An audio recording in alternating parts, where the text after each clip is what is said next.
The Little Match Girl. Once upon a time, in the bitter cold of the last night of the year, a wee girl walked through the darkening streets. She was all alone. Snow whirled all about, falling on her bare head, chilling her beneath her thin, ragged clothes. The girl had worn her mother's shoe when she had left the house, but now her feet were bare. The shoes were too big and had fallen off as she ran across the road, when two carriages rattled by dreadfully fast. A boy ran up with one shoe and the other she could not find. So she wandered on her weary way, her tiny feet frozen by the cold cobblestones. She carried matches for sale in her apron and held the box of them in her hand, but no one had bought any all day long or given her a single penny. The girl shivered with cold and hunger as she walked past houses where other children were safe and warm in bed. Fires burned brightly for harmony, and there was a wonderful smell of roast goose. Soon she could go on no longer. She was so tired. She grew colder and colder, but couldn't return home with nothing for her parents. They had no fire and so food. The wind whistled through the leaky roof and the blanket was damp and dreadful. The women came to a narrow alleyway between two houses, where there was a shelter from the biting wind. She sat down, huddled into a shivering ball. Her hands were numb with cold. She rubbed them to try and some feeling back, then wondered if the light of a match might warm them. She took one from her bundle and struck it. It burst into a tiny bright flame like a little candle. She warmed her hands over it. All at once, it seemed as though she was sitting before a big fireplace filled with crackling logs. The smell of juniper and pine smoke crawled through the air. For a moment, she felt warmth and comfort. And then the match died and the fireplace faded away. She struck another. It flared up, and when its lights fall upon the wall, it becomes transparent like a window. She could see inside the house. On the table, a snow-white cloth was spread, with silver dishes and crystal glasses.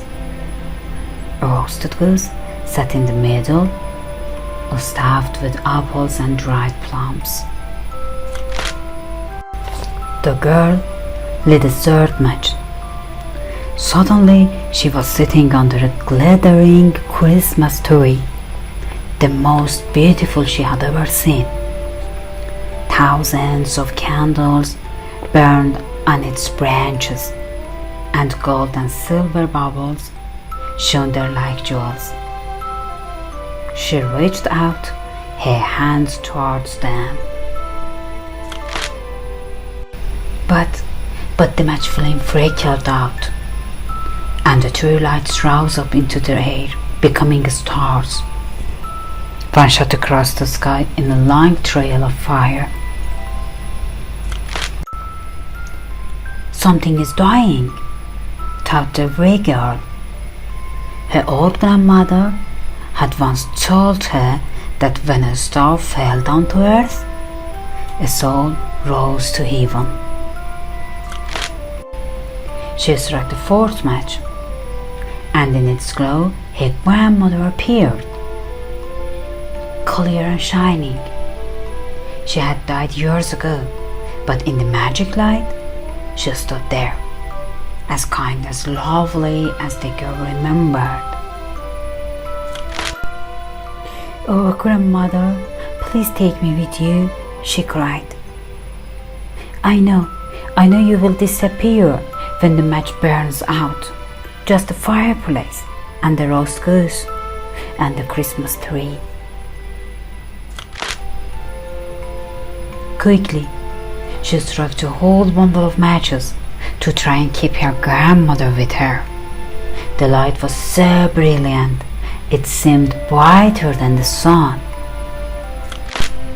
Her grandmother reached out to her.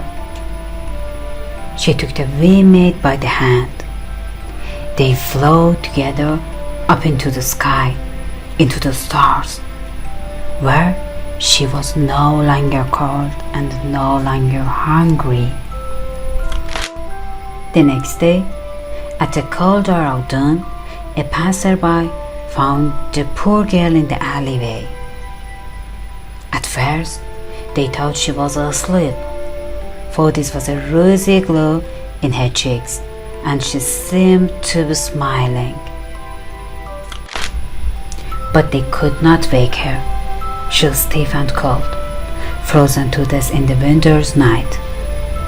She still held her matches, of which a bundle was all burned up.